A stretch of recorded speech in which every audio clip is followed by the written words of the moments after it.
Okay. Well, I'm at little.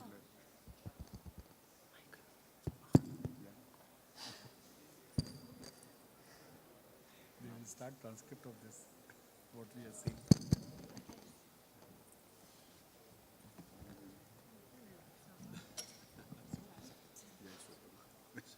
Sleeping a lot?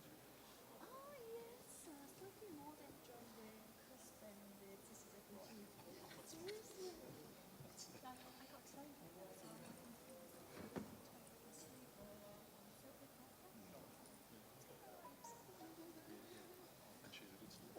I got tired.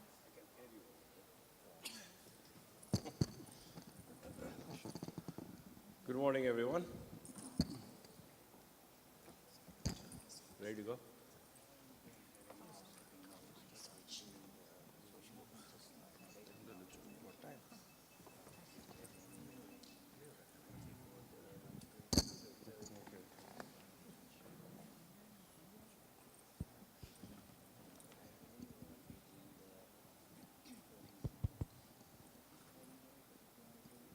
Doesn't matter. It's fine.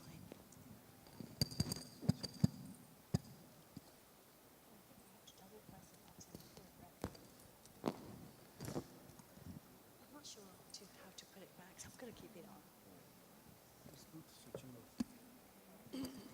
Yeah. Right.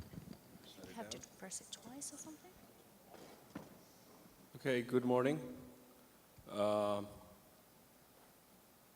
time is past 9:30, so we should start right away. Though seems like the RPKI BOF yesterday went a bit too long, so the effects are here to see. Welcome to the APNIC 47 AMM. I'd start by introducing myself. I am Gaurav Rajpadhyay, the chair of the APNIC EC, and I'll ask all my fellow EC members to quickly introduce yourself. Can start from here, Paul. Good morning, everyone. I'm Paul Wilson, the Director General of APNIC, and therefore also an ex officio member of the Executive Council.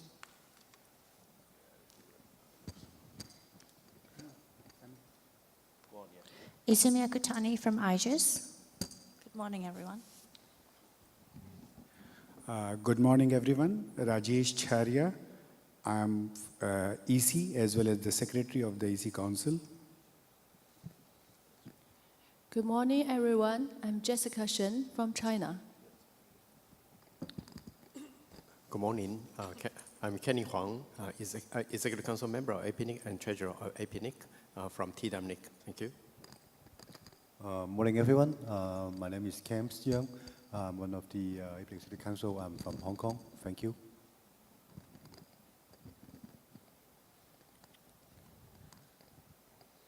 Hi, everyone. My name is Benjamin from IDNIC APJ Indonesia. Thank you. Thank you, fellow EC members. As usual, the APNIC AMM, the APNIC members meeting, is part of APRICOT and part of APNIC 47. We've always had this on the last day of APRICOT. There are other things happening today as well, mainly tutorials, and we'll have like a regular APRICOT day today. For today, we also have APNIC EC elections, which we have every year at the member meeting at APRICOT, and we'll also have the annual report from the Secretariat as well as financial and the EC report. You can go check the website for the detailed agenda, and we'll also have a couple of open mics as and when time allows for us to discuss any other issues that might come up. So without trying to see the timing here, without spending further time, I'd like to ask Craig, I think he's here somewhere, oh, he's right here, come and do the APNIC election procedures.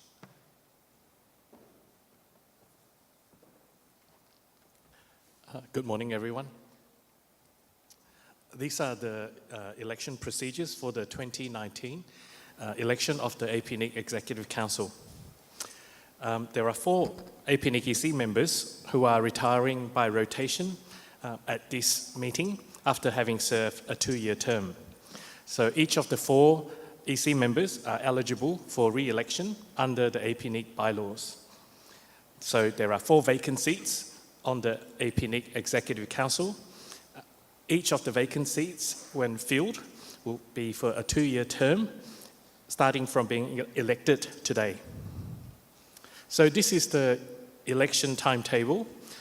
The nomination period opened on the 7th of January this year, and that closed on the 12th of February.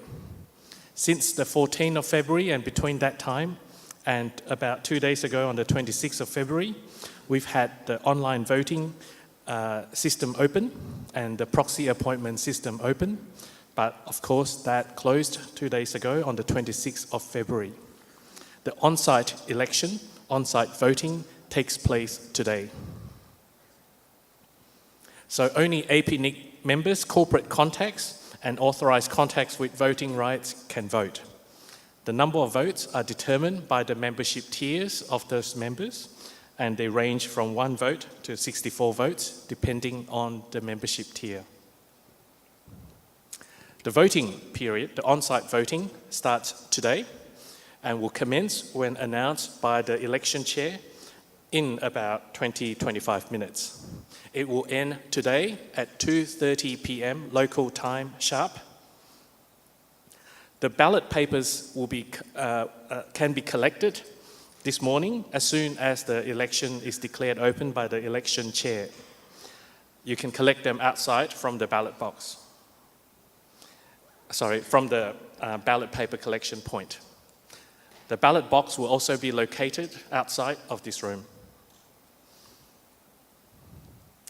So the ballot papers are in denominations of 1, 2, 4, 8, or 16 votes. They're treated like money and they can be exchanged. So you can split a larger ballot paper with smaller denominations. Instructions are included in the ballot papers, and I encourage you to read those instructions very carefully to make sure that your votes are valid. This is what the ballot paper looks like, and if you look carefully, at the bottom of the page you can see a number. So the 8 there on the right-hand side signifies that it's a ballot paper with 8 votes. On the left-hand side, a ballot paper with 4 votes.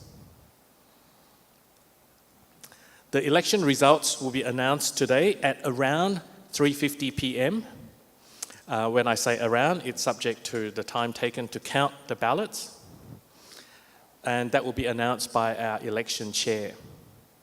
At the time of the announcement, the election chair will also disclose whether any disputes were raised, and if so, how those disputes were resolved. The election chair will also announce all communication between him and the scrutineers regarding any anomaly or any issues. This is the results table that the election chair will announce.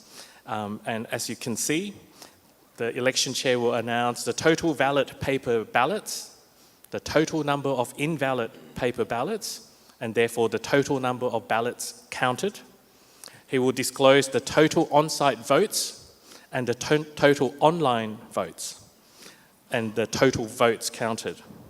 He will then announce the total votes received for each nominee in descending order. So the highest, the nominee with the highest votes will be announced first. He will then announce the total votes counted, and those 2 total votes counted should tally. For this election, the APNIC EC, of course with the abstention of those recontesting, have been appointed, So for this election, the APNIC EC, with the abstention of EC members who are recontesting the position at this election, they've appointed Byung-Koo Kim as the election chair. So Byung-Koo Kim will introduce himself. He's the executive officer of TNCC. The APNIC EC has also appointed George Kuo and Connie Chen as election officers, as well as Anna Muling Bayan, George Odagi, and Tom Doe as election tellers. Separately, the election chair has appointed 2 scrutineers from staff from other RIRs and who are not connected with people in this election. They are Ingrid Witje from RIPE NCC and Arthur Corindle from APRICOT. If there are any disputes, and if you have any dispute or issues about this election, then the complaint about the conduct of the election must be lodged in writing with the election chair no more than 1 hour before the scheduled declaration of election results. As you recall, the election results is scheduled to be declared at 3:50 p.m. local time. So that means that if you have any disputes, they will need to be lodged by 2:50 p.m. local time sharp. No exceptions will be made. So notices can only be lodged by nominees or members through the authorized voting representatives, no one else. The election chair has the power to resolve the dispute at his full discretion. Are there any questions? Thank you. Now I would like to request the election chair,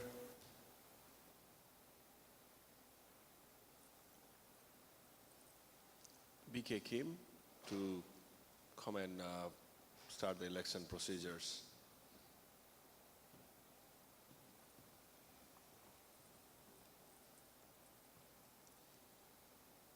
Okay, my name is Byung-Koo Kim. You call me BK.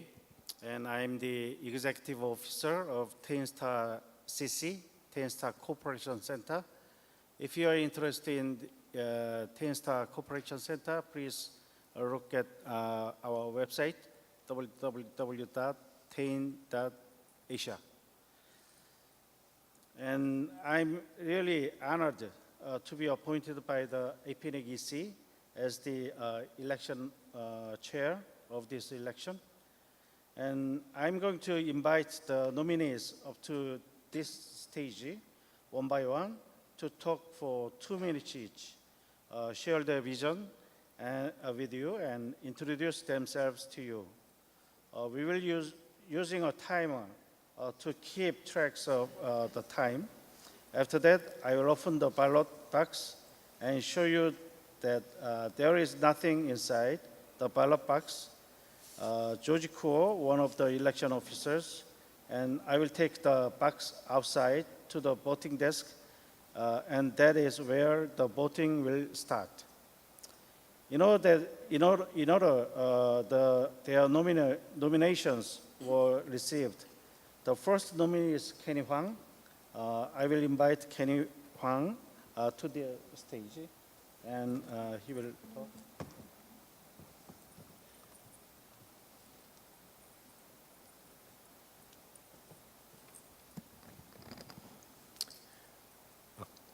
Good morning, everyone. I'm Kenny Huang, CEO of TWNIC and TW CERT. I feel privileged to be here with other outstanding candidates. APNIC has been established for more than 25 years. And what has been done in 25 years? We do the policy, we make a policy through policy development framework. We allocate internal critical resources to all members. That's what we do, that's what we're good at. So what happened after 25 years? Actually, a lot of things happen. You can see the growth of IPv6 penetration keep growing, especially in Asia-Pacific region. You can see we experienced IPv4 exhaustion. You can see the growth of RPKI certificate deployment in our region as well. And everything changed even past 25 years. So what should we do as an Executive Council member? We ensure all the policy complying with the existing APNIC policy framework. We ensure all the discussion is based on the best interest of the community. So we ensure, also commit APNIC to be a better place to allow everyone to discuss, to share information, to make policy, the most important, to connecting friends and people. That's what we do. That's what we should commit it. And to fulfill the goal, we need the support from all the community members to participate. And thanks again to be here. I sincerely looking for your support to another new term as an Executive Council member. Thank you.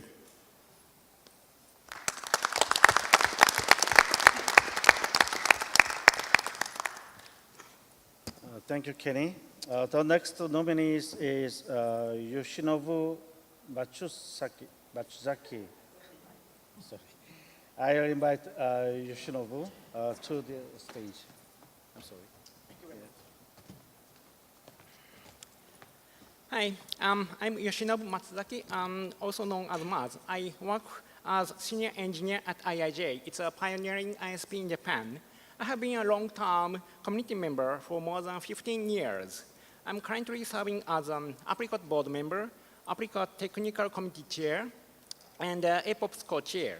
There are many NOG activities happening in our region.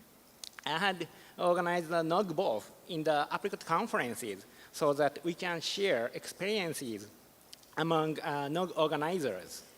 I have participated in many NOGs in this region as a speaker, as an instructor.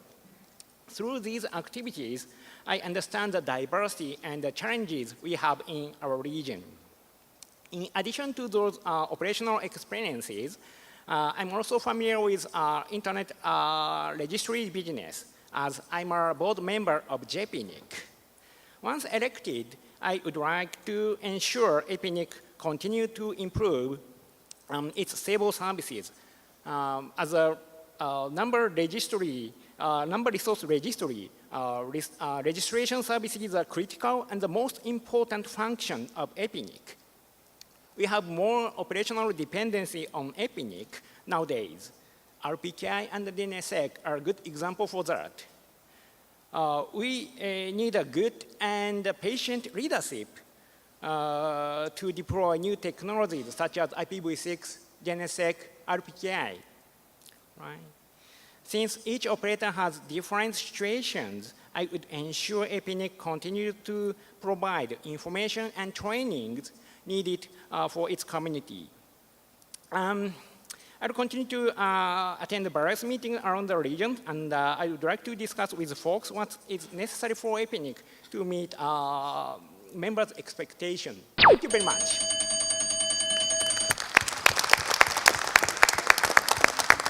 Exactly 2 minutes. Thank you, Yoshinobu-san. The next nominee is Yeudong Chang. I'll invite Yeudong to the stage. Thank you. Good morning, everyone. I'm Yuedong Zhang from CENIC. I'm the VP in charge of IP registration service, system operations, as well as technical management. I'm also a researcher and a postgraduate supervisor at the Chinese Academy of Sciences. It's my honor to have this chance to present my ideas on APNIC Executive Council to you in person. As I see, APNIC functions well in general, while it is facing challenges according to the latest member survey report. Network security, scarcity of IPv4, deployment of IPv6, and keeping skilled employees are the most addressed challenges. I am with CENIC, which is also a registry of IP address, but within China. Actually, we are facing the similar problems. I have been involved in IP and internet operations for many years and the senior management. I led my team coping with challenges for many times. It was always a tough but fulfilling cause. Through many years' experience in internet infrastructure, deployment, and cooperations with ISPs, IDCs, I actually now have some idea on how to enhance the network stability and security, on how to promote new technology, and on community construction. I hope I have a chance to implement in our community. I appreciate if you can support me to achieve that goal. Thank you very much.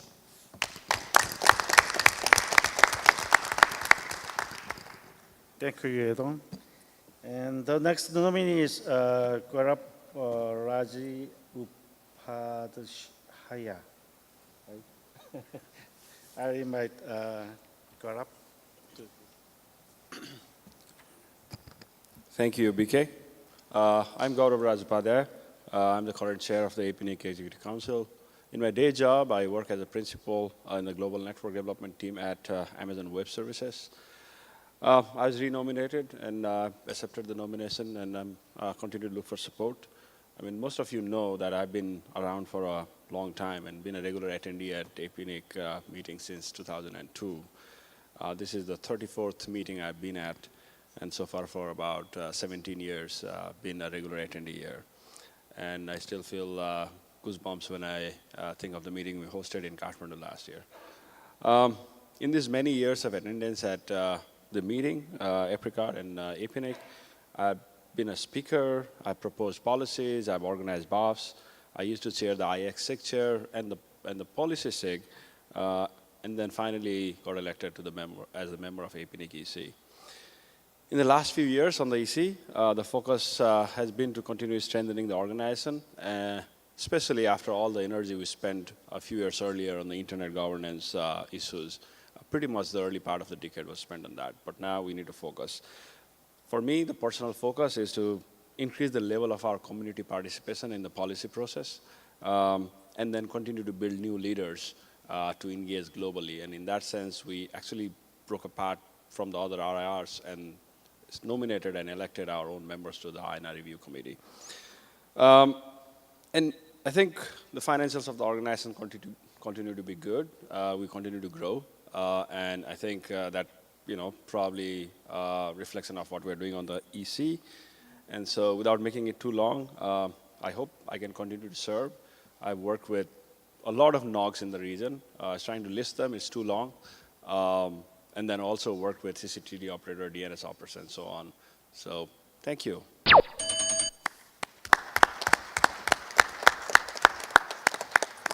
Another exactly 2 minutes.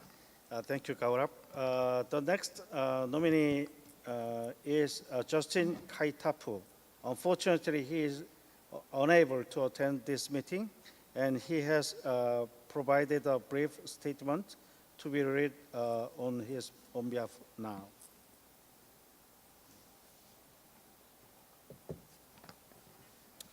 I'm George Kuo from Secretariat, reading the nominee statement for Justin Kaitapu. Having grown up in the Pacific Islands to a certain extent, 100% trained and educated in the Pacific Islands, everything was on the internet, be it research, online, distance learning, or just particularly building networks that was called for, primarily because of the status quo. My profession throughout my career has been networks and design by trade. From an early age, I have always been passionate about networks and getting connected, and in particularly TCP/IP, back in the late 1990s, where the internet was unheard of in the kingdom. Though this passion, I'm humbled to propel a career that hopefully I can share and promote to the current generation of fellow Pacific Islanders. APNIC purpose and cause is the honorable and prestige vital to the Asia-Pacific region as people get more and more connected to the internet, in particular the Pacific Islands. Although I fully appreciate the geography and scale of Asian country members driving election of APNIC Council members, I view the need to at least have a voice from the Pacific and Oceania, where it is crucial for us in the Pacific Islands as more and more islands in the Pacific gets connected. I congratulate APNIC for its effort thus far, and I continue to look forward to APNIC driving its agenda.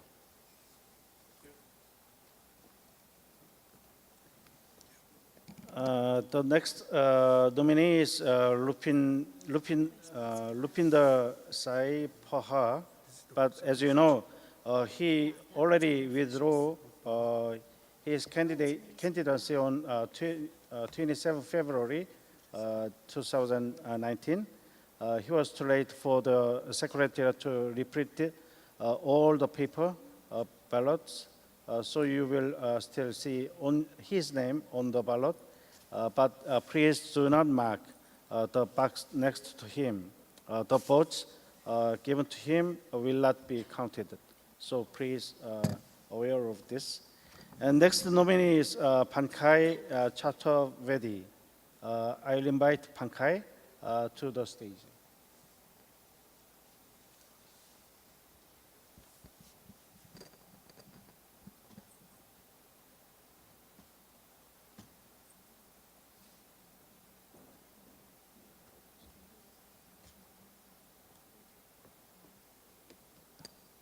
Yeah. Good morning, friends. My name is Pankaj Chaturvedi. I come from India. I work for an internet company called Dishnet Wireless Limited, where my designation is the head of operations. I also hold the P&L of my company for my business unit. And I have over 29 years of experience in the various fields of computers. I was a Unix administrator in the early part of 90s. Then I moved to data communications. I was selling data cryptors, supporting data cryptors. And for 19 years, last 19 years, I am associated with the ISP and the telecom companies. So I'm honored to be part of this August gathering where I am seeking election. I'm a nominee for the EC post. I've been attending the APNIC, APRICOT, SANOGs, and INOGs. The first INOG we did last year for last almost 7 years. I am the current chair of the INOG event committee. And in my organization, I follow the bottoms-up approach. I'm the customer-facing guy, so I understand the issues which are faced by the end users and understand the issues what we have as far as the depleting resources of IPv4s are and how the transitioning to the IPv6 is lagging. Although the APNIC has been supporting various operators, the individuals and the network operators in rolling out the V6 quickly, but still there is a lot of way to go. I wish to involve all the stakeholders in the community to ensure that all the unconnected are connected. I seek your support as an executive council member. Thank you.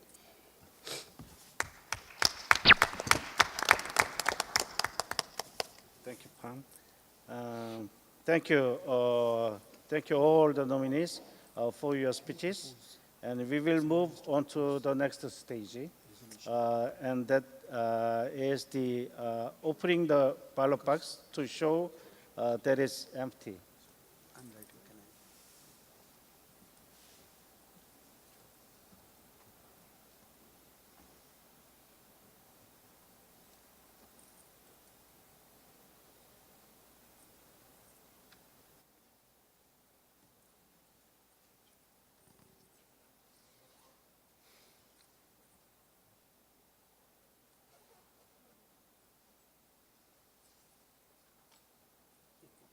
Okay, it's empty.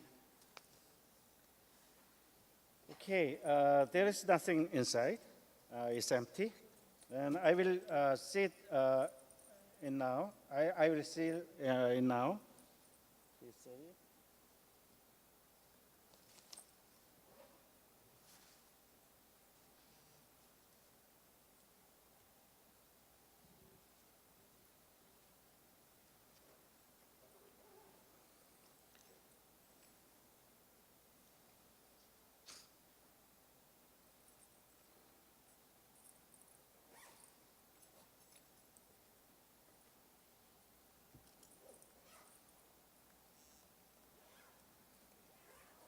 Okay, it is sealed.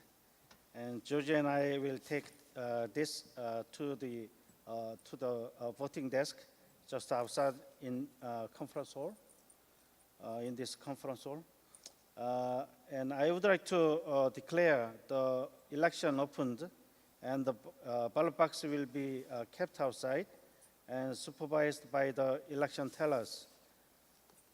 I would like to remind everyone that voting ends at 2:30 p.m. local time today. Thank you.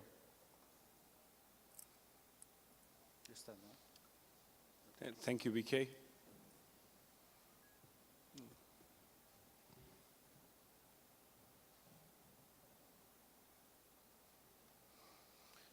Okay, we can now continue with the members meeting, AGM, and first up on the agenda, I actually have Paul Wilson doing the activity report for 2018.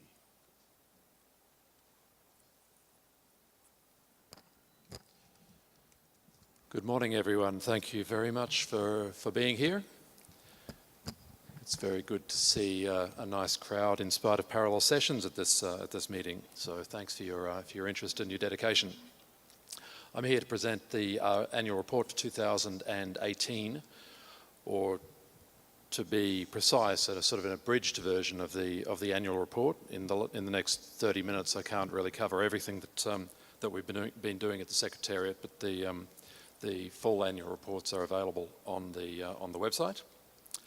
So at APNIC, we stand for a global, open, stable and secure internet that serves the entire Asia-Pacific community. That's been the vision of APNIC for a while now, so I hope we all remember it.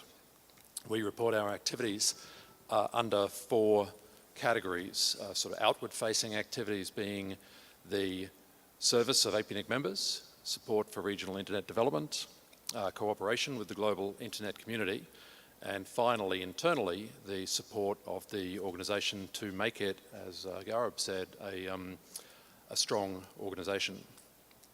I'll start with serving APNIC members, and the first chart here is the membership. So we broke 7,000 direct APNIC members in 2018, which was quite a milestone. We're also reporting here the number of organisations served as members of NIRs. So you can see that across the region, we are serving more than, directly or indirectly, serving more than 15,500 organisations. So we've got pretty steady growth going on, as you see on the chart. The other area of sort of key core activity are, of course, delegations and transfers. We hit a peak level of activity in the delegations a couple of years ago. We had a fairly large drop last year in activity levels, and we've sort of recovered to some extent, particularly IPv6 delegations and ASN delegations. The colours here are the different sub-regions, East Asia, Oceania, Southeast Asia and South Asia, just to give you an impression of where the growth is happening. Of course, IPv4 transfers are continuing to grow in a fairly linear fashion. This chart shows transfers between RIR regions and within the APNIC region being in blue. So that's continuing to increase, and judging by activity levels in other RIRs, I think we can expect transfers to keep increasing for the next little while at least. We also track the proportion of members holding various resources and combinations of resources. You can see it graphically represented on the left, but probably the most significant thing is our encouragement of existing members to take up IPv6 holdings, and just in the last year we've increased from 50% of members to 61% of members having IPv6 address in their holdings. Moving on to a few more service issues. My APNIC is the web interface for access to my APNIC services for members and non-member customers. We've been trying to improve performance, which is a bit of a challenge to deliver the service across the region. We have achieved an improvement in page load time by at least 10% in the last year, and we're continuing to work on that through software server and interconnection improvements. We've improved contact management in aid of WHOIS accuracy, and that's going to be extended with contact validation and a workflow being designed for that, particularly for implementation of the IRT object update policy, and a few other things, AS0 ROA creation. We've also got single sign-on coming across MyAPNIC and other APNIC services, and a redesign and relaunch of my.apnic.net coming up. RPKI is pretty important these days, and you probably heard a lot of mention of RPKI in this meeting, but it has been a focus for the last year and onwards into this year.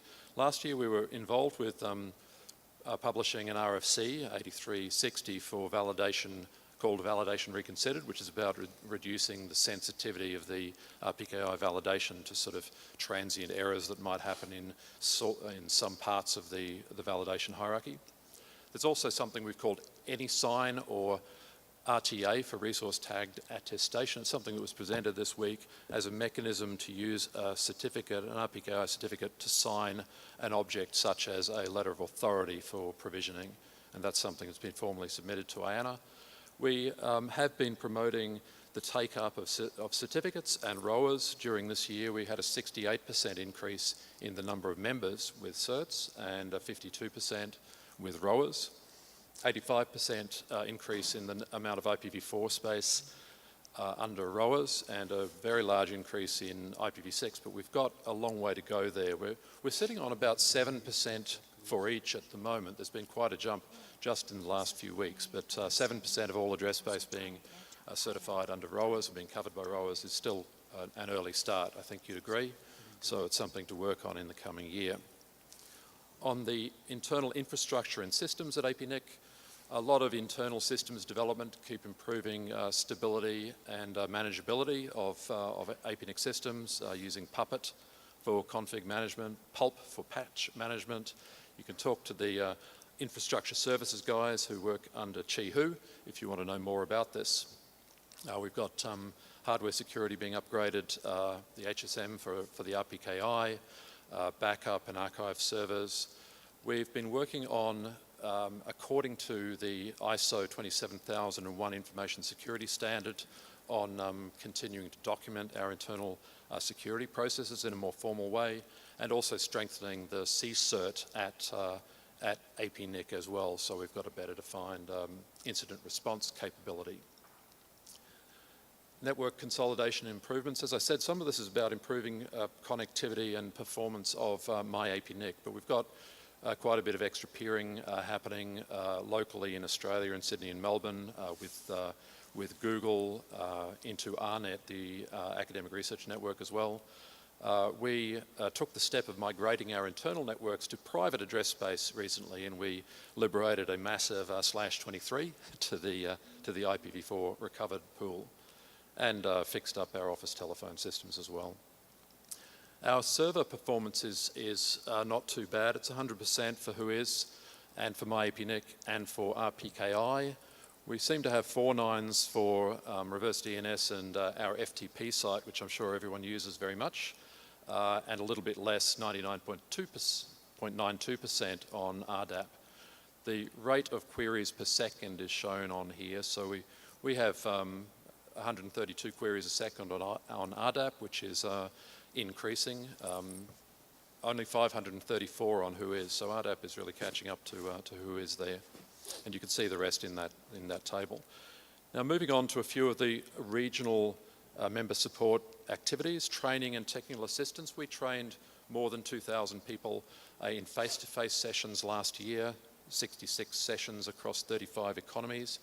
We now have 15 community trainers on the books, and these are individuals who are working from their home base mostly to assist with APNIC training or to conduct APNIC training if they're up to speed on that. And we had a great BOF this week to bring together the community trainers and promote the idea to new volunteers.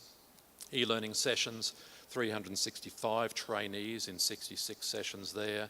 A lot of views of our training videos. There are 129 all on YouTube, I believe. And some technical assistance sessions on request and on a cost recovery basis with members who have given us special requests for that. The APNIC Academy, our online training platform, was relaunched in 2018 with a lot of new functionality. This was also presented to the products and services session this week. But we've got probably the most popular feature there is a system of virtual labs which allows you to spin up images of servers and routers and switches and so forth, and actually play with network configurations. But there are courses there from APNIC and from partners. There are examinations on some of the courses which give you a certificate if you pass. And we've had more than 1,500 people enrolled on the Academy and more than 1,000 certificates issued since August 2018. I think you'd agree, I hope, that that's a great start in just a few months. And so coming soon, IPv6 protocol architecture, new security courses and more virtual labs. The APNIC survey was conducted, the latest one, in 2018, and it was announced at the last meeting. But here's a summary of that survey process. It's a very important one in APNIC's future planning activities. We do it every 2 years and have done since 1999, so this was the 10th survey over 20 years. The idea is that it provides the major focus into APNIC EC planning processes, and the EC commissions a survey, and the EC also publishes a response to the survey to tell the membership community what the EC has read from the survey and how the Secretariat will respond. And that was published in December 2018. The survey is independent, it's anonymous, it's conducted these days by Survey Matters in Australia, a specialist survey company. In this latest survey, we had a record 1,241 valid responses. I think probably the most interesting and significant feature in these numbers is that we, for the first time, published the survey and allowed responses in non-English languages, in 6 or 8 languages that were available, and we had 31% of responses in non-English language, and I think that's a fantastic indication of that need, so we'll certainly be repeating that in future. 97% of responses were from the Asia Pacific, and there's a thank you there to everyone who responded, because as I say, this is a really significant, very important mechanism in APNIC's planning processes. There's a few stats on the survey. You can get all of this on the website, apnic.net/survey, but the sort of demographics and the general results of the survey are illustrated here. We do have quite a high level of satisfaction with the survey. That's a fairly, with APNIC through the survey, that's quite an important part, the first part of the survey regarding membership satisfaction. But as I say, the second part of the survey is about what members' priorities are and what members would like APNIC to do. It talks about, the survey has asked the members in various areas what are their greatest challenges, security, IPv4 exhaustion and so forth. And members are then asked also to state where APNIC should be or could be providing assistance on those matters. So it really does give us a fine-grained and a very interesting planning tool for future planning. Okay, moving on into that second activity area, which is about supporting regional internet development. We classify our conferences under that category. The APNIC meetings or conferences are things that we've been doing ever since day 1, and we're up to APNIC 47, the 47th meeting this week, as you probably know. But our 2 conferences last year were APNIC 45 as part of APRICOT 2018 and APNIC 46. As usual, the APRICOT event is bigger than the second event of the year. Last year, about twice as many delegates, economies, member organisations represented. But interestingly, as you see here, we had, in the second meeting, we had significantly higher remote participation. So we had nearly 200 Adobe Connect users for APNIC 46, which was held in Noumea, a lot of views and minutes on YouTube. So that's good to see, and of course the remote participation is an important part and will continue to be an important part of APNIC conferences. A couple of other notes on the conferences last year. We had the first hackathon in Kathmandu at APNIC 45, and that was a great success. We also worked with ICANN to bring representatives of their governmental advisory committee into Kathmandu to have a meeting, which gave them a very good chance to see a particular part of the APNIC governance community, that is the APNIC, the Asia Pacific Technical Network operators, and to meet with each other. At APNIC 46, we had a very strong fellowship program on account of the fact that the meeting was being held in the Pacific for the first time in quite a while. So we had 62 fellows from 17 different economies. We had a really good participation by female, youth and returning fellows in that program as well, which was great to see. And as usual, both of those meetings were co-located with APIX, the Asia Pacific Internet Exchange Group, with AP Star, and with a first technical colloquium. Now, the policy process is an important part of all of our meetings, and in the last year we had 6 policy proposals come into the pipeline or through the pipeline. There's a summary of them here. 3 of those proposals were withdrawn. 2 of them were returned to the mailing list. Only one of them last year reached consensus during the year, and it's being implemented now, and that's the validation of abuse mailbox and other IRT contacts, which is a pretty important aspect of the functioning of WHOIS and something that we'll be implementing this year.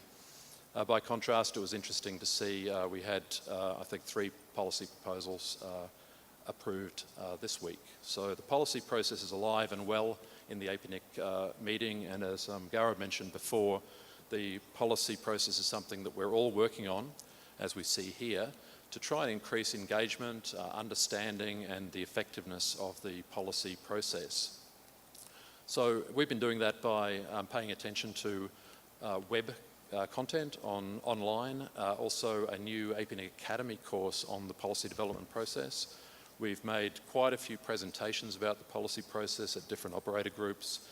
We've held pre-meeting webinars on the policy process during APNIC meetings, say a mock policy SIG for newcomers, online promotions, and also on the APNIC blog, a policies series, which is about the sort of key and good examples of policies that have come through the APNIC PDP and which have made a difference to the way IP addresses are being managed.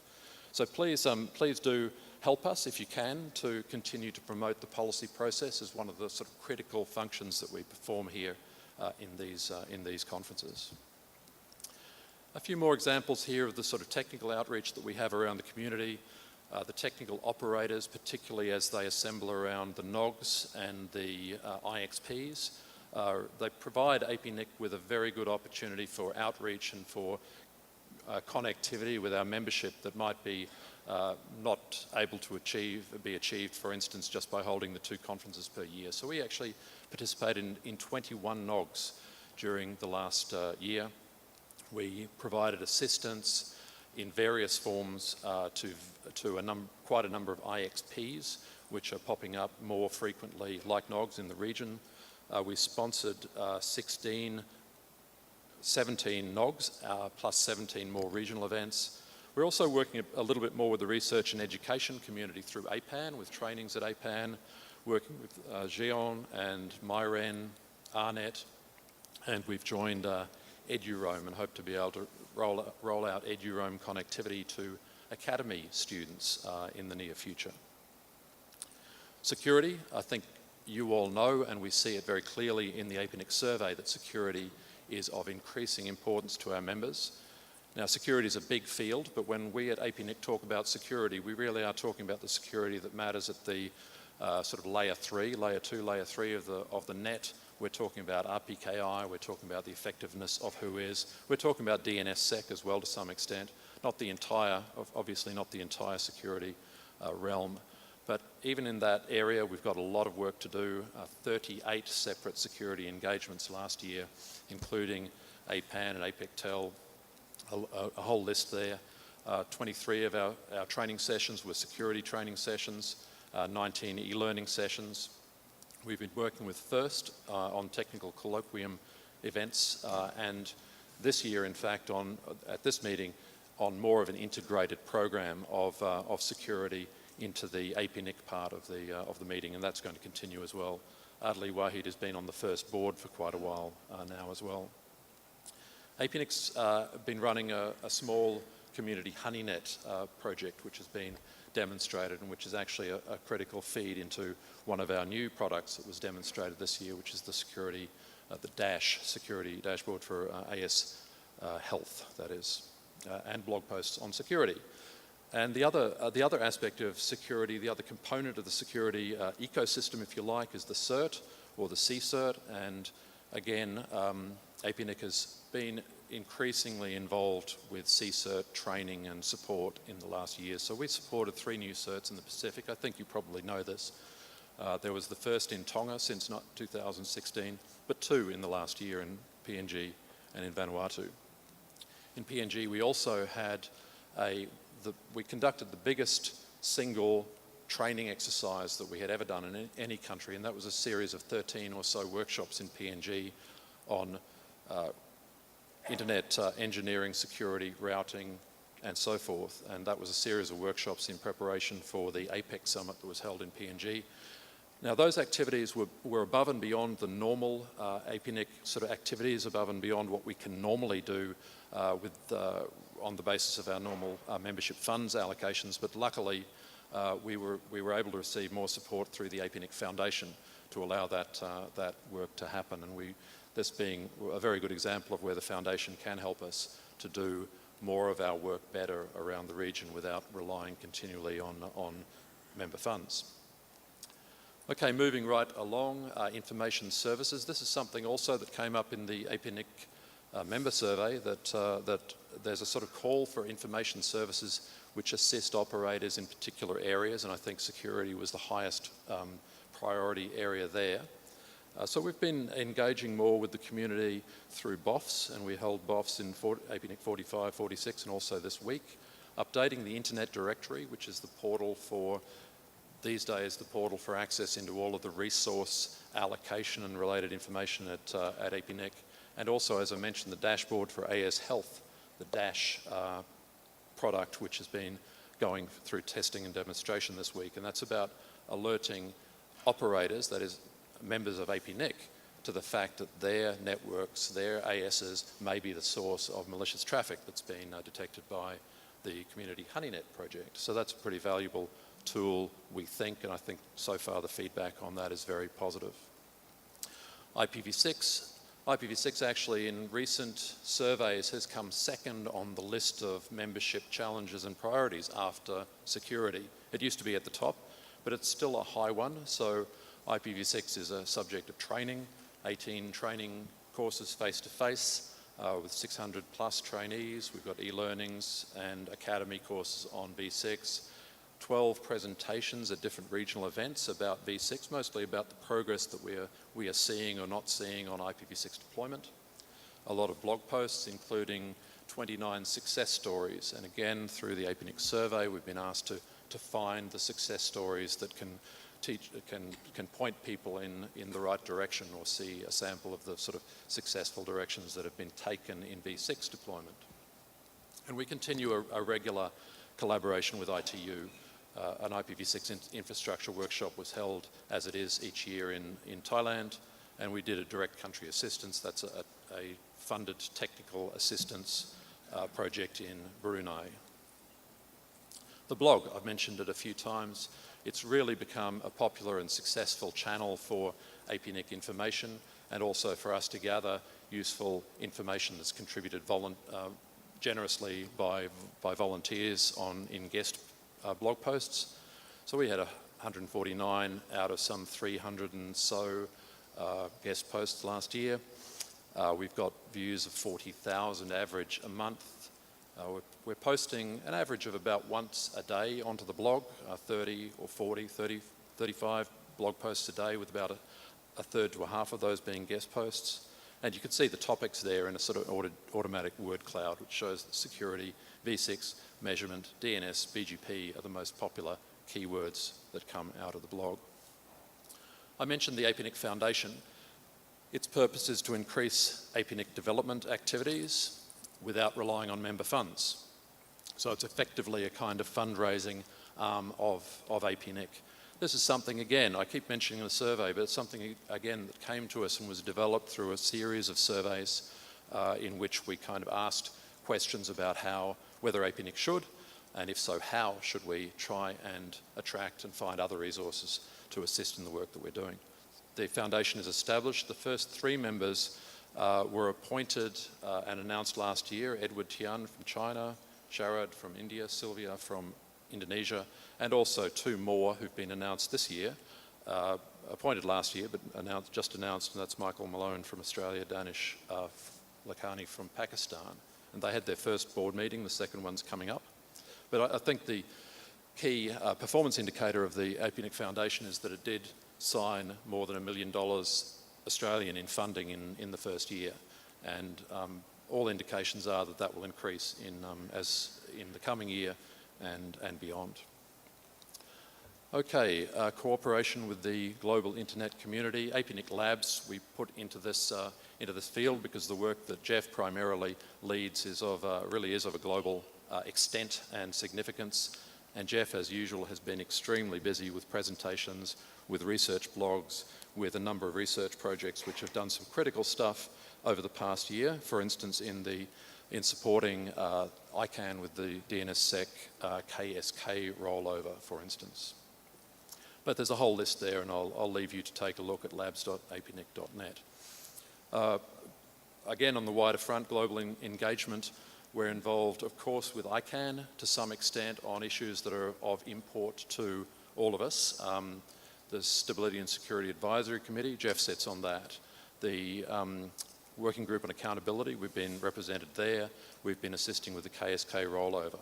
But we attend IETF, APT meetings, quite a number of ITU meetings where we have the ability to kind of represent the facts and interests about IP addressing in the region, the Global Forum on Cyber Expertise, APEC-TEL, and of course a series of IGF events, which these days are often schools of internet governance held at a national level, where we've again have the ability to go into a group of interested people and talk to them about some of the sort of technical issues that are important in the stability and health of the internet. And we're taking a pretty systematic approach to our external engagements these days because, as you'd see in the accounts, travel is a pretty expensive part of our budget, and so we're tracking better and in more detail, I hope, all of the external engagements that we're working on. And you can see there in the left-hand chart the different types of engagements, and around 30% or 33, a third of our engagements are training, but that's followed by engagements tagged as security, as NOG engagements, as other technical engagements, and so on and so forth. And the geographic spread around the region is fairly even, but it's something that we track. And we can go down into even more detail about where these engagements are happening, which types of engagements are happening in different regions and economies. And we really do have a much more systematic way of monitoring and planning this forward. RIR Collaboration, we're one of 5 RIRs. APNIC was the chair of the NRO during 2018, which meant that I, as the head of APNIC, was chairing the executive committee, but the other seniors in APNIC were chairing groups like the engineering, resource services, registration services, and communications coordination groups, which helped to coordinate those respective activities amongst the RIRs. Something that was a subject of quite a lot of activity last year was the ASO review and the consultations that were held. We had a joint meeting between APNIC EC and the LACNIC Executive Board last year. That sort of joint meeting is something that happens periodically where we get the chance. We participated at all of the other RIR meetings in some form or other. We had staff exchanges as well with Aaron and RIPE NCC. And in the picture there you see Sienna from APNIC's communication manager visiting the RIPE NCC. Finally, a few slides on corporate support. We have taken, as you've seen this week, a new approach, and we're rolling out and increasing and sort of hardening our approach in the area of product management. So the idea here is that rather than having products of APNIC developed by people who are separated in different areas of the organization, having to cross kind of silos in the organization to get things done, the idea is really to create a much more healthy cross-functional approach so that products such as the ones we've been hearing about this week are really developed in a way that's much more integrated, collective and responsible to the community. So we divide our products into registry products, membership products, information products, and they are sort of grouped in those groups, and within those product groups we have specific products such as DASH, the dashboard for AS Health being one of the information products. And product management is a kind of discipline. Adam Gosling, one of our product managers, has been speaking about it this week. It defines a whole set of processes for developing and improving products. So from the initial ideas to the solutions to the minimal implementations to the agile cycle of actually continuing to develop and then eventually retiring a product. So you'll see a lot more of that in this year as we do actually move into a more structural adjustment around product management. Business behind the scenes. Richard Brown's business area does a lot of stuff that isn't really well seen across the community, across this technical community, but I did want to mention these things. We passed our ISO 9001 surveillance audit this year, as we always have done. We do pretty well in that area. The finance area, or the finance department, a small team, 8,897 invoices, nearly 5,000 supplier invoices, 1,000 journals, 1,600 expense claims, 4,000 credit card transactions, and also 429 travel bookings. We had a busy HR year. We had 13 vacancies arising from staff changes. We had staff attending 42 external training and development activities. And we've got a set of systems these days to cover different parts of APNIC's administration. They're listed here. They cover different functions. And they all need to be worked on and improved and integrated in order to work better together. The newest and the sort of probably the most exciting one in some respects is something called Salesforce, which some of you might know. But we're now very actively using Salesforce to manage our contacts, our events, our engagements. And so the charts that you saw before on our external engagements actually come out of Salesforce and come out of the sort of information that we enter into Salesforce. So we track individual contacts like our EC member, Kenny Huang, who's on the screen there in a snapshot, but also a lot of detailed and very useful information which links members to contacts to the places that we engage. So that's all that I wanted to cover, except to say thanks from the happy team at APNIC, and I'm happy to answer any questions now or during the course of the day. Thank you very much. Thank you, Paul. We do have a little bit of open mic here if anybody has any questions for Paul.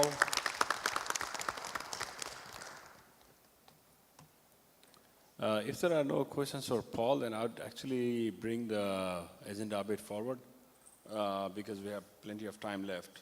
So Kenny, if you are ready, then we'll go ahead and do the APNIC EC Treasurer Report. Thank you.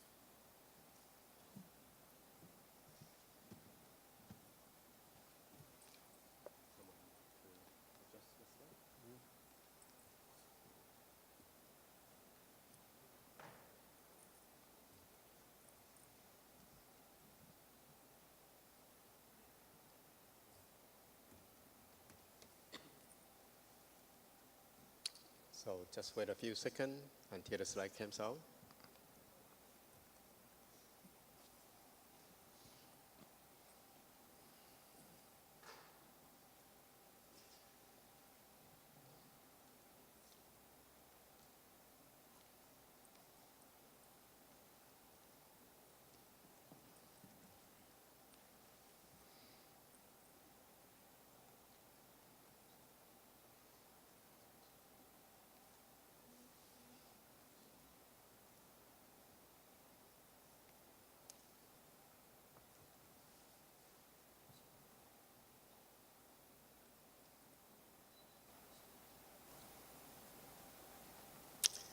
Okay, here it goes. Good morning, ladies and gentlemen. My name is Kenny Huang, Treasurer and Executive Council Member of APNIC. I'm happy to be here to deliver a Treasury report. So basically, the report was included in two parts. The first part is year 2018 financial report. The second part will be year 2019 this year, budget and activity plan. So here we go to the first part, 2018 financial report. Here's a highlight of this report. We have surplus of 1,113,000, exceed budget by 866,000, and revenue over budget by 137,000 is equivalent to 1% of our budget. Expense less than budget by 3%. Equity position increased by 4%. Financial stability measure of 16.3 months of operational expenditure, and we have unqualified audit opinion. So that's the revenue. The revenue in actual revenue in 2018 is $22,301,000 Australian dollars, which is less than 1% than what we budget. The expense for actual expense in 2018 is $21,214,000, which is less than 3% of what we budget for year 2018. Last expense covered by different activity. As you know, we have 4 categories for activity. The first category is corporate. Second category is global cooperation. Third category is regional development. The final category is serving the member. Most of the budget we allocate is to exercise to serving the member. So you can see the blue color and red color. Red color is what we budget, and the blue color is the actual budget that we spent in 2018, which pretty much consistent with what we budget for last year. So let's expense by different activity for year 2018. As you understand, most of our budget allocate for serving the member. Total serving the member is around $10,373,000, and total expenditure is $21,214,000. That's less than 3% as we budget. The operating surplus, there's a special item, it's called fair value loss on financial asset. It's $73,475 and $75. Last adoption of the new accounting standard, and we need to report a change in the value of investment portfolio in the income statement. That's a new accounting standard, so we need to report in that. It's not real loss, it's a virtual loss based on the financial requirement. Statement of financial position. Until the end of year 2018, the total asset from APNIC is $42,739,000, and total liability is $13,918,000. So the net asset and equivalent to total net equity is $28,820,000. You can see the APNIC capital reserves. The blue color stands for cash, and yellow, the orange color stands for financial asset, and the red color stands for property. The green stands for operating expenditure. Pretty much APNIC financial status position remain quite healthy and positive. So we have, as I mentioned, we have more than 16 months capital reserves. Here shows how membership grows. You probably realize the IPv4 is auction, but our membership still keep growing last year. And total new member is 825 new member. We have closed account at 210. So equivalent to we have net increase 615 membership in the year 2018. Total APNIC member is 7,162 member. So most of the member, you can see the yellow color stand for very small member, and the brown color orange color stand for small member.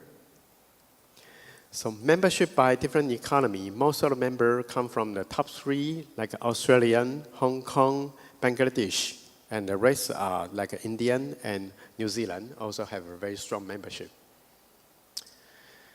So here comes to the audit rotation policy. PwC undertook the audit of year 2018 account and the final year of their 5-year term as APNIC auditor. So APNIC will in year 2019 appoint new external auditor as per Executive Council policies.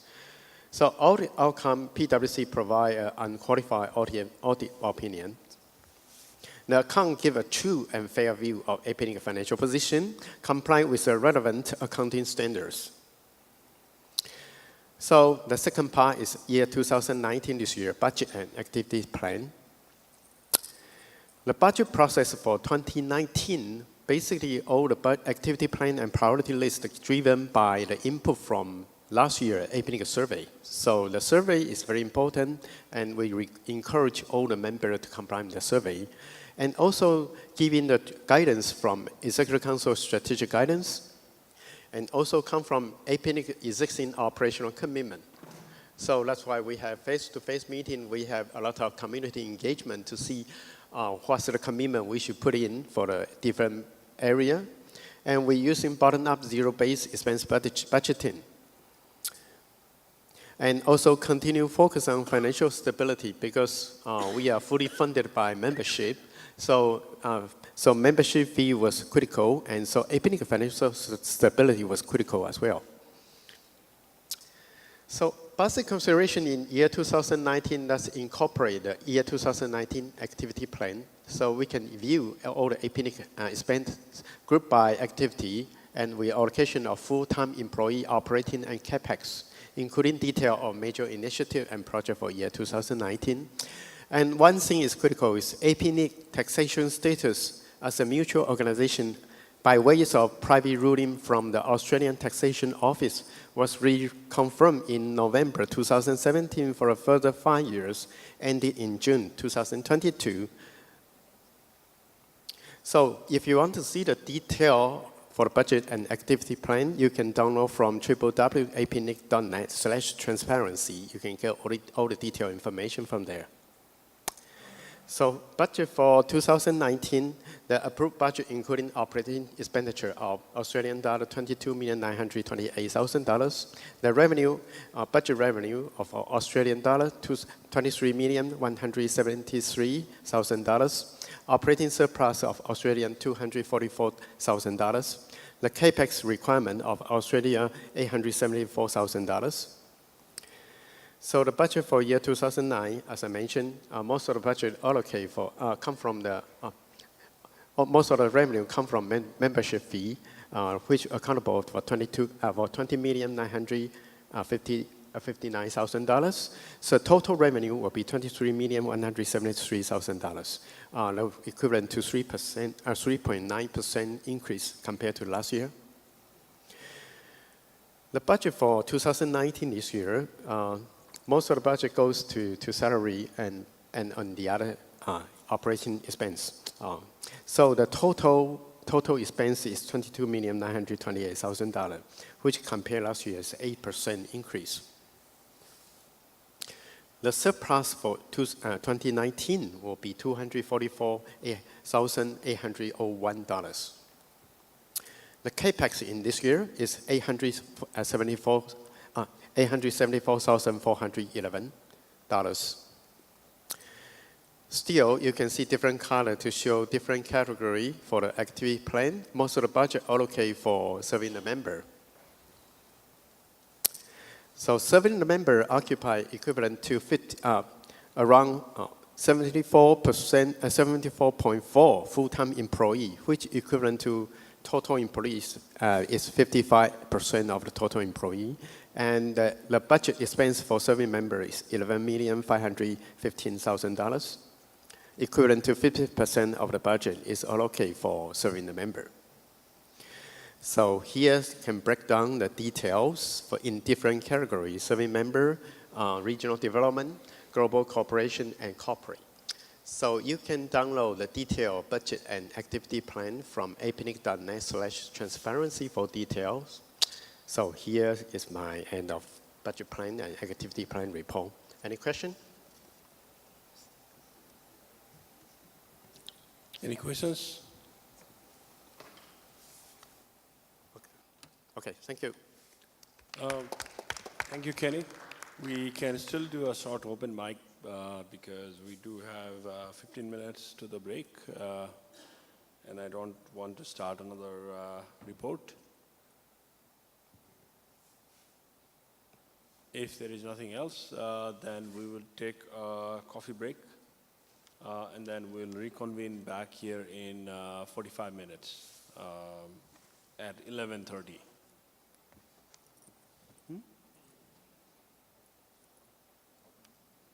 Craig? Nobody's there.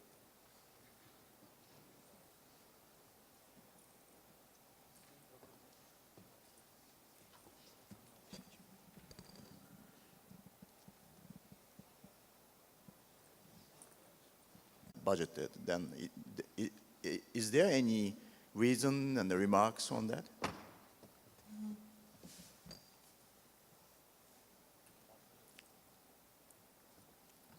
For 2018, right? Yes. Can you repeat? All the expenditure is less than budget, right? Yeah. Yeah, basically, that's based on the tradition of APNIC. Most of the budget, we allocate the budget is a little bit higher, it's more conservative, but actual execution, we will try our best to under what we budget for expenditure. So, like you can see every year when we budget the budget plan, but actual execution, basically we try to achieve to below the budget. Right. And my point is that if the for-profit company, then the less expenditure always good. Right. But in case of the non-profit, then activity should be substantial than saving the money sometimes. Then maybe membership may be interested in that kind of aspect. Okay, yes, you're right.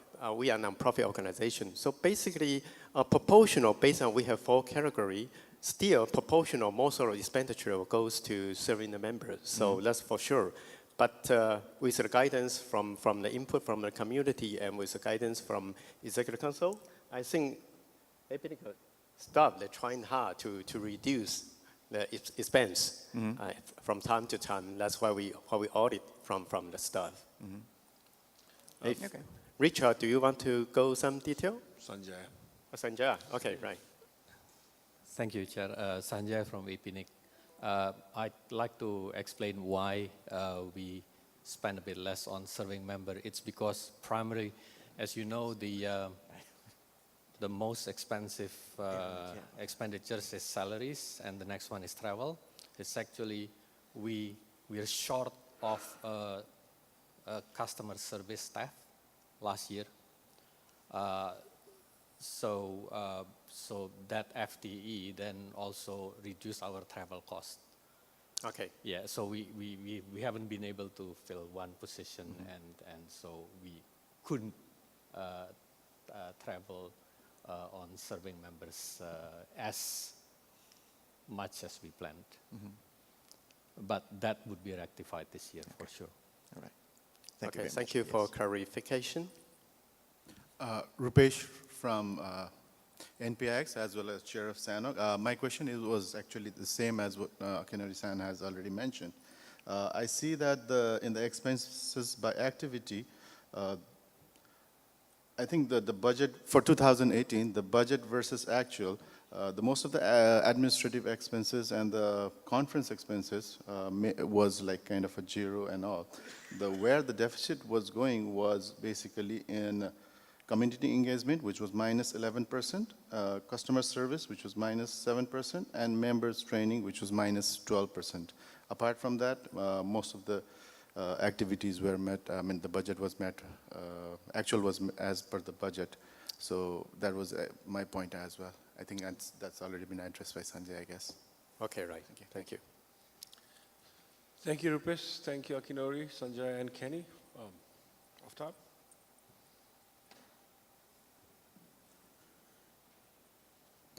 Hi, Aftab Siddiqui speaking in a personal capacity. On the same note, it's more of a management question towards Paul and Sanjaya.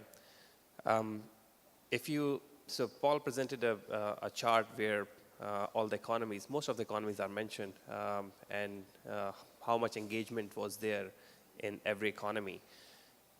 And what I find quite interesting is because APNIC failed to meet the budget, plus they didn't do engagement in many countries.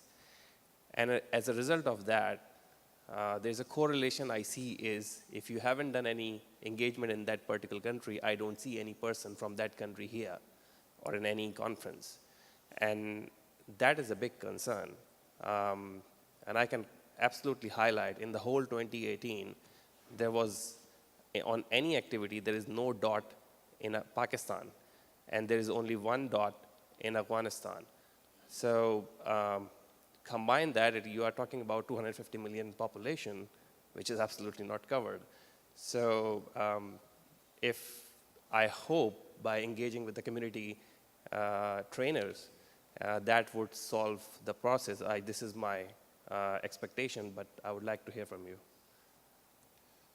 There might be some comments again from Sanjay about activities that actually did touch on those economies without being classed as engagements. But your point in general is taken, Aftab, and I think what I tried to illustrate in the report is that we're really trying to take a more systematic and information-based approach. So it's very easy to make plans and for them not and intentions and for the opportunities not to come up where we can carry out those plans. So, I mean, you might take the same approach to our budgeting for some of our member services and engagements, is that they're kind of optimistic plans for what we would like to do in the coming year. We're not the sort of organisation that comes to the end of the year or to the last quarter and says, oh, we've got unspent funds, let's spend them. We actually spend them where we can do that effectively. And I think in future with this external engagement approach, we can do a better job there of tracking during the course of the year and comparing our plans with our actual activities and try to make sure we have a better coverage.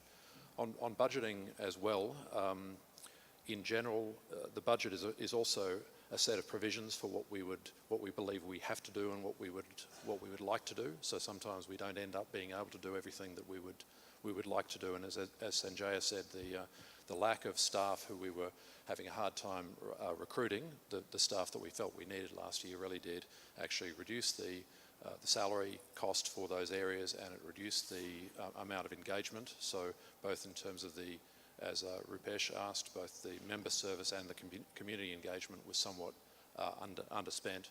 Training as well, because we had a long period of intensive recruitment and searching for new training staff.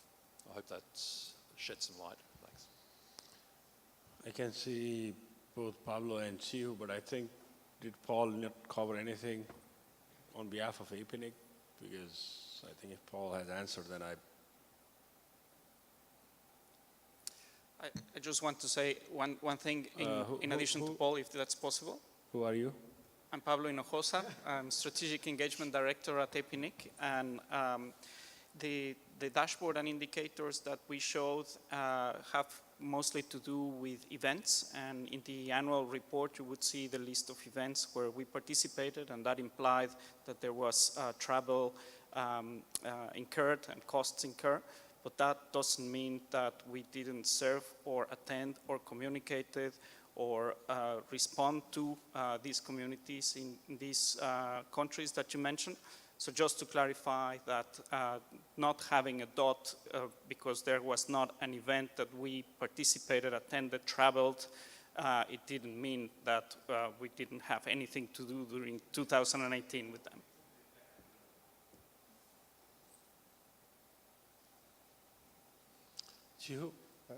Chiu, from APNIC, I'm in charge of infrastructure and development. Just want to add that, Afghanistan and Pakistan are not forgotten. We are actively talking to Afghanistan and Pakistan for training. For Afghanistan, actually next week we will have a webinar targeting Afghanistan. We probably won't travel to there, but we will do more remote training. And for Pakistan, in fact, we have recruited 2 community trainers for Pakistan. When they are on board, I think we'll do something more in Pakistan. Yes. Parhar from India. The budget is adequately deliberated upon by the EC, and that is the means the EC has of controlling the activities of APNIC and its service to its members. Now, this budget is known well in advance, and I'm sure APNIC does make its plans of carrying out activities as sanctioned in the budget. Now, at times after the activities, if there are some funds which are left over,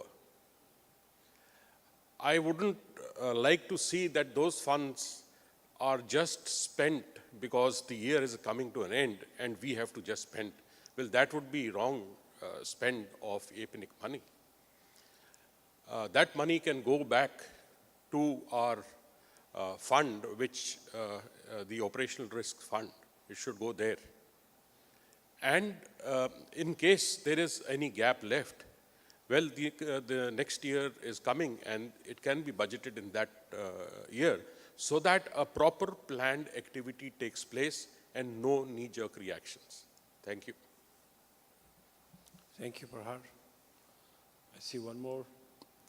Someone else there? Yes? Thank you, Gaurav. Sorry. I'm Maureen Hilliard. I'm a member of the Pacific Islands chapter of the Internet Society and also on the ALAC and ICANN. I guess I'm here to sort of represent those, the end users of a lot of the services of APNIC, which I just wanted to congratulate APNIC for contributing to the training and other opportunities that they provide that may not necessarily be for people who are actually APNIC members, but potentially so. And I just sort of want to say that we've really appreciated the amount of the sort of like the partnership activities that APNIC has actually offered a lot of people, especially in the developing areas where I'm from, and in the wider Asia-Pacific region. The opportunities that have been made possible by APNIC through the training, and it was a very heartening to see the work that's been done in the Pacific, actually addressing the needs of the people in the Pacific. It's I know that the whole CERT issue has been mentioned a lot on our PICISOC email list. So it was really good to sort of see that this is the training actually does meet the needs of those who are actually sort of requiring the specific training that APNIC can give. But I just wanted to express our thanks and gratitude to APNIC for the work and support that they do in the region. Thank you. Thank you, Maureen. Thank you for the good words, and we're always encouraged by the support from the community. And I think we made it to perfect timing for the tea break. We'll convene back in 30 minutes at 11:30.